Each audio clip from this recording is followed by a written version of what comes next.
Comparison करने वाले हैं कि आप लोग के लिए कौन सा कॉलेज अच्छा हो सकता है, किस में आपको एडमिशन लेना चाहिए। और डिटेल में हम समझेंगे कि सॉल वालों का सिलेबस कैसा है, इग्नू वालों का सिलेबस कैसा है, और सॉल वाले एग्ज़ाम कैसे कंडक्ट करते हैं, साल में कितनी बार एग्ज़ाम कंडक्ट करते हैं। उसी तरीके से इग्नू जो है कितनी बार एग्ज़ाम कंडक्ट करती है साल में, रिजल्ट कैसे डिक्लेयर करते हैं ये लोग, कितने दिनों में डिक्लेयर करते हैं।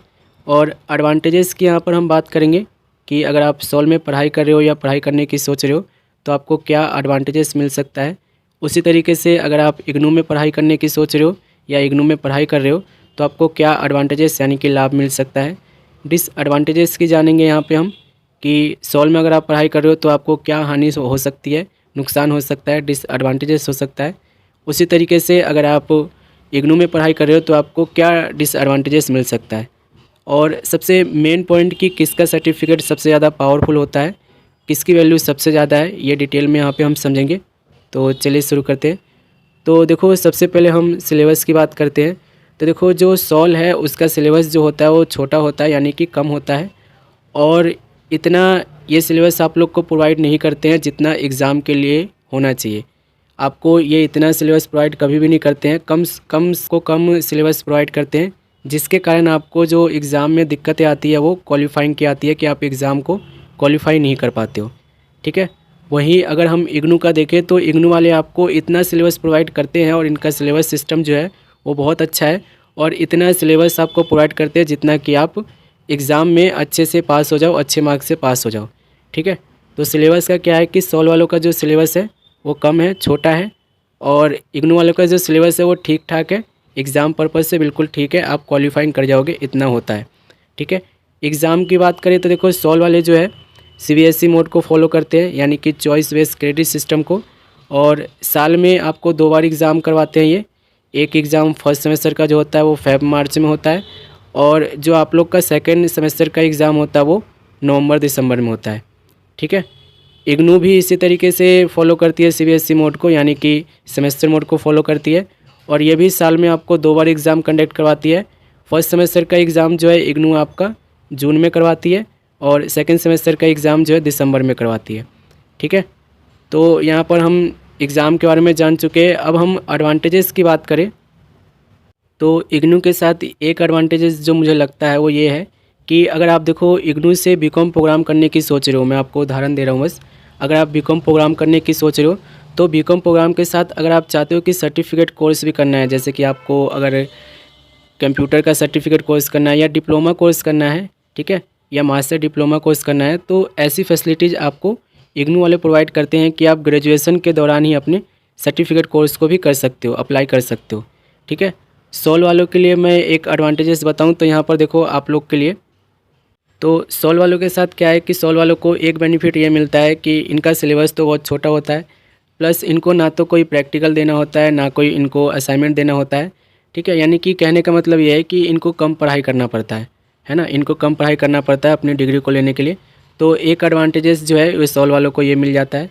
डिसएडवांटेजेस की बात करें तो देखो सॉल वालों के साथ जो डिसएडवांटेजेस है वो ये है कि सॉल की तरफ से सॉल के स्टूडेंट के लिए इतनी फैसिलिटी प्रोवाइड नहीं करी जाती जितना कि इग्नू प्रोवाइड करती है। जैसे कि मैंने आपको सर्टिफिकेट कोर्स का उदाहरण दिया, डिप्लोमा कोर्स का उदाहरण दिया, तो सॉल वाले के साथ क्या डिसएडवांटेजेस है वो ये है कि सॉल वाले जो है सिर्फ बैचलर कोर्स का और मास्टर कोर्स को ही करवाते हैं। ठीक है, ये सर्टिफिकेट कोर्स वगैरह आपको नहीं करवाते हैं, और ना ही आपको डिप्लोमा कोर्स करवाते हैं, और ना ही कोई ऐसी फैसिलिटीज़ देते हैं जिससे आप अपने ग्रेजुएशन के दौरान कर सको। ठीक है, इग्नू का एक डिसएडवांटेजेस मुझे बताना पड़े तो मैं आपको, तो अगर आप देखो इग्नू में एडमिशन लेने की सोच रहे हो और अगर आप वर्किंग हो, ठीक है, अगर आप कहीं वर्किंग हो, पढ़ाई आप कर लोगे, आपके ऊपर डिपेंड करता है, लेकिन इग्नू की तरफ से ना काफ़ी ज़्यादा आपको फोर्स किया जाता है पढ़ने के लिए, और आपको बहुत ज़्यादा ध्यान रखा जाता है कि आप प्रैक्टिकल टाइम से जमा कराओ, असाइनमेंट टाइम से जमा कराओ, एग्ज़ाम आप सही से दो, पढ़ाई अपनी प्रॉपरली करो आप। तो ये सब चीज़ों के लिए जो इग्नू है ना आपके लिए सीरियस रहती है हमेशा, ऐसा सॉल नहीं रहती है। सॉल का क्या है ना कि यार बस सॉल ठीक है यार, आप लोग पढ़ो ना पढ़ो हमें उससे कुछ लेना देना नहीं। सॉल का यही कहना है कि आप लोग पढ़ो या ना पढ़ो हमें उससे कुछ लेना देना नहीं, बस हम एग्ज़ाम आप लोग के लिए कंडक्ट करेंगे, एग्ज़ाम आपको देना होगा, वो आप जैसे भी दो वो आपके ऊपर है।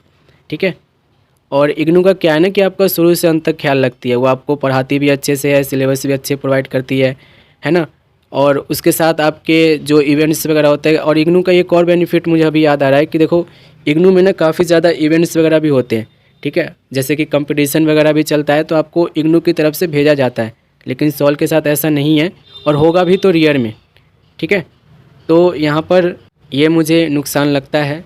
अब देखो सर्टिफिकेट की बात कर लेते हैं, किसका सर्टिफिकेट सबसे ज़्यादा पावरफुल है। तो देखो सर्टिफिकेट की वैल्यू की सबसे पहले मैं आपको बता दूँ, इग्नू की जो डिग्री होती है और सॉल की जो डिग्री होती है दोनों वैलिड होती है। ऑल ओवर इंडिया वैलिड होता है और फॉरेन में भी वैलिड होता है। लेकिन जजमेंट की बात करें तो जब आप इंटरव्यू देने जाओगे और अगर आपने इग्नू से अपनी ग्रेजुएशन कर रखा होगा या कोई भी कोर्स कर रखा होगा तो आपकी जो जजमेंट मिलेगी वो एक अच्छा जजमेंट मिलेगा, ठीक है। क्योंकि इग्नू का एक फंडा है कि आप जब तक पढ़ाई नहीं करोगे तब तक ये आप लोग को ये पास नहीं होने देंगे, ठीक है। इग्नू ने पहले से ही तय कर रखा है। अभी देखो कोरोना आया था, उसमें सॉल ने क्या किया था, ओपन बुक एग्ज़ाम की अनाउंसमेंट कर दी थी, लेकिन इग्नू ने कहा था कि हम तो पूरा पेपर लेंगे भाई। तो इग्नू में क्या है कि आपको जब तक आप पढ़ोगे नहीं तब तक आपको ये पास नहीं करेंगे। और इनके जो सर्टिफिकेट्स होते हैं, इसी कारण से जब आप इंटरव्यू वगैरह देने जाओगे तब आपको पता लगेगा कि इनकी सर्टिफिकेट की जो जजमेंट होती है वो अच्छा जजमेंट होती है, ठीक है। वहीं अगर हम सॉल की बात करें तो देखो सॉल की सर्टिफिकेट तो वैलिड है हर जगह, ठीक है, यानी कि डिग्री हर जगह वैलिड है, लेकिन जजमेंट जो है उतना अच्छा नहीं मिलता है। सॉल वाले स्टूडेंट को बस ये माना जाता है कि हाँ ठीक है इसने बीकॉम कर रखा है, डिग्री है, ठीक है।